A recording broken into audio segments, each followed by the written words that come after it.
নমস্কার, আমি শ্রীপর্ণা রয়েছে আপনাদের সঙ্গে। শুরু করছি আজকে নিউজ টুডে। ভোটের মুখে কেন্দ্রীয় নিরাপত্তা পেলেন ব্যারাকপুরের প্রার্থী অর্জুন সিং। তিনি জেড ক্যাটাগরি নিরাপত্তা পেয়েছেন এবং হাইকোর্টের প্রাক্তন বিচারপতি অভিজিৎ গঙ্গোপাধ্যায় পাচ্ছেন Y+ ক্যাটাগরি নিরাপত্তা। লোকসভা ভোটের আগে বাংলার 4 বিজেপি নেতার জন্য বিশেষ নিরাপত্তার ব্যবস্থা করল কেন্দ্র সরকার। এই 4 বিজেপি নেতা হলেন কলকাতা হাইকোর্টের প্রাক্তন বিচারপতি তথা তমলুকের বিজেপি প্রার্থী অভিজিৎ গঙ্গোপাধ্যায়, ব্যারাকপুরের বিজেপি প্রার্থী অর্জুন সিং, বিজেপির কোচবিহারের জেলা সাধারণ সম্পাদক অভিজিৎ বর্মন এবং কোচবিহারের বিজেপির এক্সিকিউটিভ সদস্য তাপস দাস। লোকসভা ভোটের আগে গত 1 মাসের মধ্যে বিজেপিতে যোগদান করেছেন অভিজিৎ গঙ্গোপাধ্যায় এবং অর্জুন সিং। তাদের হঠাৎ বিশেষ নিরাপত্তা দেওয়ার প্রয়োজন কেন পড়ল তা স্পষ্ট না হলেও জানা গিয়েছে কেন্দ্রের তরফে এই দুজন এবং বাকি 2 বিজেপি নেতাকে কেন্দ্রীয় বাহিনীর সুরক্ষা দেওয়া হবে। তবে সবার নিরাপত্তার ক্যাটাগরি এক নয়। অভিজিৎ গঙ্গোপাধ্যায়কে Y ক্যাটাগরির সুরক্ষা দেওয়া হয়েছে কেন্দ্রের তরফে। অর্জুন সিংকে দেওয়া হয়েছে তার থেকেও উচ্চমানের Z ক্যাটাগরির সুরক্ষা। সাধারণত দেশের মন্ত্রীরা জেড ক্যাটাগরির সুরক্ষা পেয়ে থাকেন। Z+ ক্যাটাগরির সুরক্ষা পান অমিত শাহ, রাজনাথ সিং এর মতো বিশিষ্ট নেতারা। আর প্রধানমন্ত্রী নরেন্দ্র মোদী পান সর্বোচ্চ স্তরের SPG নিরাপত্তা। সাধারণত Z+ ক্যাটাগরির সুরক্ষায় 55 জন কেন্দ্রীয় বাহিনী নিরাপত্তা কর্মী এবং 10 জন NSG কমান্ডো থাকেন।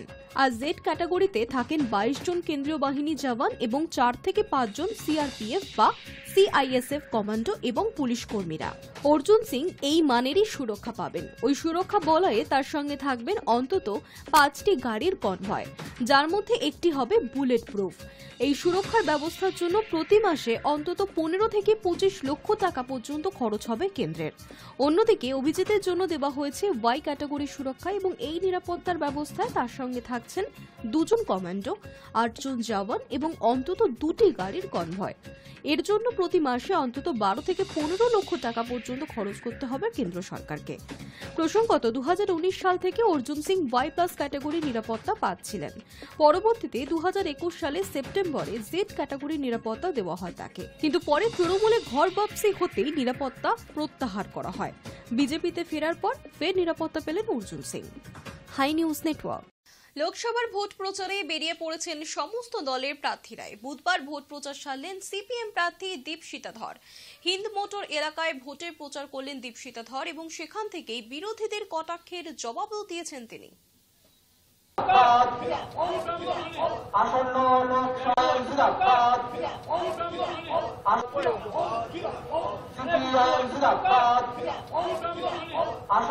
লোকসভা নির্বাচনে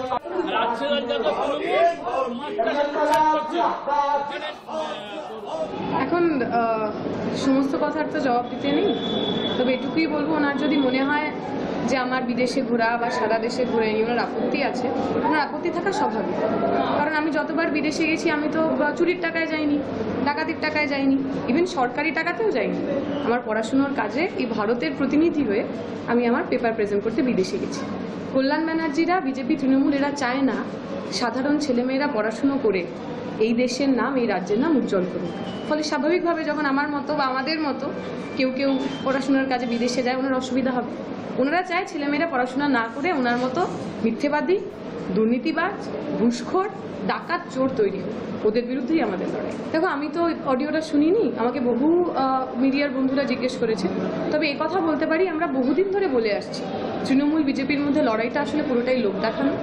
একই পরিবারের দুটো লোক, সেই পরিবারের মানে রক্তের পরিবার হতে পারে, RSS এর পরিবার হতে পারে, পরিবারের দুটো লোক কখনো তৃণমূলের জামা গায়ে দিয়ে দাঁড়াচ্ছে, কখনো বিজেপির জামা গায়ে দিয়ে দাঁড়াচ্ছে। তারা কেউ মানুষের জন্য কাজ করতে আসেননি, তাই তারা সিট সমঝোতা করতে পারেন, টাকা পয়সা দিয়ে দাঁড়াতে পারেন। আমরা তো শুনছিলাম অপরূপা পোদ্দার, আরামবাগের যিনি নেত্রী, তিনি বলেছেন তিনি এবার নির্বাচনে লড়তে পারছেন না কারণ তার টাকা নেই। নির্বাচনে লড়ার জন্য তো পকেটের টাকার দরকার হয় না, নির্বাচনে লড়ার জন্য মানুষের আশীর্বাদের দরকার হয়, নির্বাচনে লড়ার জন্য সারা বছর মানুষের পাশে থাকার দরকার হয়। যারা এগুলো করেন না তারাই টাকা পয়সা দিয়ে সিট কেনেন, তারাই টাকা পয়সা দিয়ে সিট সেটিং করেন। সে কাকে কি যেতে হবে আমরা কি বলবো, আমরা খালি বলবো যে মানুষ চুরি করেছেন, ডাকাতি করেছেন, আর যে মানুষ এই চোর ডাকাতদের বাঁচানোর জন্য কাজ করছেন, তিনি যে প্রফেশনেরই হন না কেন, তিনি যে পার্টিতেই হন না কেন, তারা যাতে সাজা পান, অন্যায়ের যাতে সাজা হয়, তার জন্য বামপন্থীরা লড়াইয়ে ছিল, আগামী দিনেও লড়াইয়ে থাকবে। বুধবার সকালে কেঁপে উঠল পূর্ব এশিয়ার তাইওয়ানের একাংশ। কম্পনের তীব্রতা ছিল 7.4। বুধবার সকালে কেঁপে উঠল পূর্ব এশিয়ার তাইওয়ানের একাংশ। রিক্টার স্কেলে এই কম্পনের তীব্রতা ছিল 7.4। প্রবল কম্পনের ফলে একাধিক বহুতল একদিকে হেলে পড়েছে। রাস্তায় ফাটল দেখা গিয়েছে। আহতের সংখ্যা একাধিক মানুষ ধ্বংসস্তূপের নিচে আটকে রয়েছে বলে আশঙ্কা। একজনের দেহ উদ্ধার হয়েছে ইতিমধ্যেই। জাপানের তরফে সুনামির সতর্কতা জারি করা হয়েছে। ইউনাইটেড স্টেটস জিওলজিক্যাল সার্ভে সূত্রে জানা গিয়েছে, স্থানীয় সময় অনুযায়ী বুধবার সকাল 8টা নাগাদ কেঁপে ওঠে তাইওয়ানের রাজধানী তাইপেই এবং তার পার্শ্ববর্তী এলাকা। কম্পনের মাত্রা বেশি থাকায় স্থানীয় বাসিন্দারা আতঙ্কিত হয়ে ঘর ছেড়ে রাস্তায় বেরিয়ে পড়েন। ভূমিকম্পের ফলে শহর জুড়ে প্রচুর ক্ষতি হয়েছে। ভূমিকম্পের ফলে জাপানের দক্ষিণ দ্বীপগুলিতে সেখানকার আবহাওয়া দপ্তরের তরফে সুনামির সতর্কতা জারি করা হয়েছে। সমুদ্রপৃষ্ঠ থেকে 3 মিটার উঁচুতে জল আছড়ে পড়তে পারে বলে জাপানের আবহাওয়া দপ্তর সূত্রে খবর। ইতিমধ্যেই জাপানের ওকিনাওয়া দ্বীপ সহ অন্যান্য দ্বীপের বাসিন্দাদের নিরাপদ জায়গায় নিয়ে যাবার ব্যবস্থাও করা হয়েছে। প্রশাসনের তরফে মোতায়েন করা হয়েছে বিশেষ উদ্ধারকারী দল। সুনামির পূর্বাভাসের ফলে ওকিনাওয়ার নাহা বিমানবন্দরে প্রশাসনের তরফে বিমান চলাচল বন্ধ রাখার নির্দেশ দেওয়া হয়েছে। জাপানের পাশে সুনামির সতর্কতা জারি করা হয়েছে ফিলিপিন্সেও। সূত্রের খবর, প্রায় 25 বছর পর তাইওয়ানে এই ধরনের প্রবল ভূমিকম্প হয়েছে। এর আগে 1999 সালে সেপ্টেম্বর মাসে তাইওয়ানে ভূমিকম্পের ফলে মারা গিয়েছিলেন 2400 জন। High news network. জেলের মধ্যে অসুস্থ হয়ে পড়েছেন দিল্লির মুখ্যমন্ত্রী অরবিন্দ কেজরিওয়াল। এই মুহূর্তে তাকে থাকতে হচ্ছে তিহার জেলে, আর তার ওজন কমে গিয়েছে প্রায় 4 কেজি। ইডি হেফাজত শেষ হওয়ার পর আবগারি দুর্নীতি মামলায় 14 দিনের জেল হেফাজত হয়েছে দিল্লির মুখ্যমন্ত্রী অরবিন্দ কেজরিওয়ালের। এই মুহূর্তে তাকে থাকতে হচ্ছে তিহার জেলে। আর এই পরিস্থিতিতে জানা গেল ভালো নেই আপ সুপ্রিমো। জেলের মধ্যে অসুস্থ হয়ে পড়েছেন দিল্লির মুখ্যমন্ত্রী অরবিন্দ কেজরিওয়াল। 21শে মার্চ ইডির হাতে গ্রেফতারির পর থেকে তার ওজন কমে গিয়েছে প্রায় 4 কেজি। এক সর্বভারতীয় সংবাদ মাধ্যমের কাছে এমনই দাবি আম আদমি পার্টি সূত্রে। যদিও তিহার জেল কর্তৃপক্ষের দাবি, জেলের মধ্যে আপাতত সুস্থ রয়েছেন কেজরিওয়াল। কারাগারের চিকিৎসকেরাও তার স্বাস্থ্যের অবনতি নিয়ে কোনো উদ্বেগ প্রকাশ করেননি। উল্লেখ্য, প্রধান কেজরিওয়ালের মধুমেহ রয়েছে। গত কয়েকদিন ধরেই তার শরীরে শর্করার মাত্রা ওঠানামা করছে। কেজরিওয়ালকে সোমবার বিকেলে তিহারে নিয়ে যাওয়ার পর সুগার টেস্ট করে দেখা যায় তার শরীরে শর্করার মাত্রা 50-এর নিচে নেমে গিয়েছে। রক্তে শর্করার মাত্রা নিয়ন্ত্রণে আনতে চিকিৎসকের পরামর্শে তাকে ওষুধ দেওয়া হচ্ছে। এরপর মঙ্গলবার সকালেও তার শরীরে শর্করার পরিমাণ কমের দিকেই ছিল। এই ঘটনায় উদ্বেগ প্রকাশ করেছিলেন তার স্ত্রী সুনিতা কেজরিওয়ালও। তবে তিহার কারা কর্তৃপক্ষ জানিয়েছে আপাতত সুস্থই রয়েছেন কেজরিওয়াল। দিল্লির মুখ্যমন্ত্রীর রক্তের শর্করার মাত্রা নিরীক্ষণ করার জন্য সেন্সর বসানো হয়েছে। আপাতত বাড়ির থেকে পাঠানো খাবারই খাচ্ছেন কেজরিওয়াল।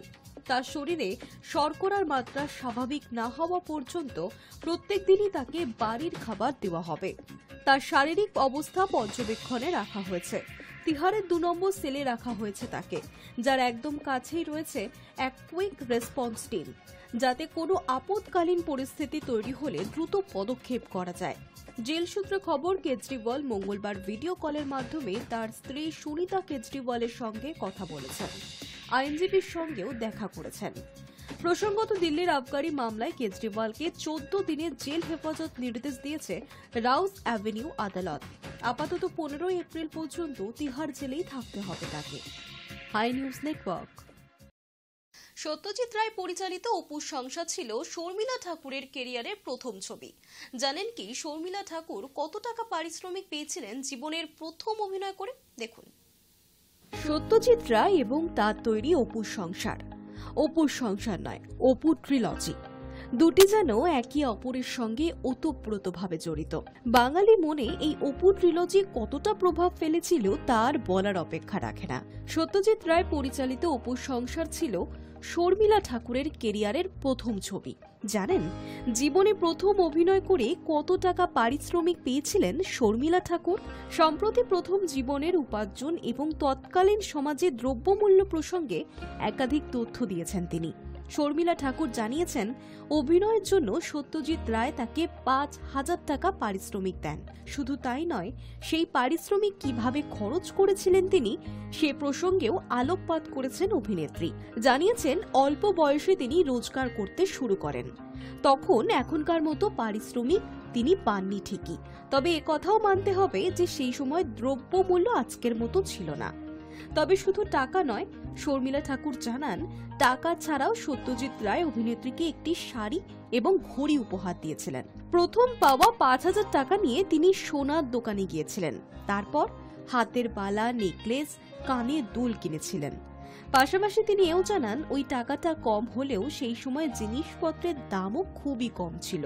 কেরিয়ারের শুরুতে হিন্দি ছবিতে অভিনয় করে তিনি 10 থেকে 15,000 টাকা পারিশ্রমিক পেতেন, কিন্তু তার প্রথম হিন্দি ছবির জন্য শর্মিলা ঠাকুর 25,000 টাকা পারিশ্রমিক পেয়েছিলেন। উল্লেখ্য, শর্মিলা ঠাকুরের প্রথম হিন্দি ছবি ছিল শক্তি সামন্ত পরিচালিত কাশ্মীর কি কলি। শর্মিলা ঠাকুর জানান, পরিচালক তাকে পারিশ্রমিকের বদলে নাকি মুম্বাইয়ের বর্তমান ভিলে পার্লে অঞ্চলে জমি দিতে চেয়েছিলেন। আসলে তখন হিন্দি ছবি মানেই তো মুম্বাই, কিন্তু সেখানে শর্মিলা ঠাকুরের কোনো বাড়ি ছিল না। অভিনেত্রী জানান, শুরুর কয়েকটি বছর তিনি থাকতেন তাজমহল হোটেলে। কয়েক বছর পর তিনি 3 লক্ষ টাকা দিয়ে বাড়ি কেনেন, কিন্তু সেই টাকা জোগাড় করতে রীতিমতো হিমশিম খেতে হয়েছিল তাকে, কারণ তখনকার সময় বিপুল হারে কর দিতে হতো বলে টাকা জমানো খুবই কঠিন ছিল। Hi news Network. News Today এখনকার মতো এই পর্যন্তই। দেখতে থাকুন হাই নিউজ নির্ভীক নিরপেক্ষ।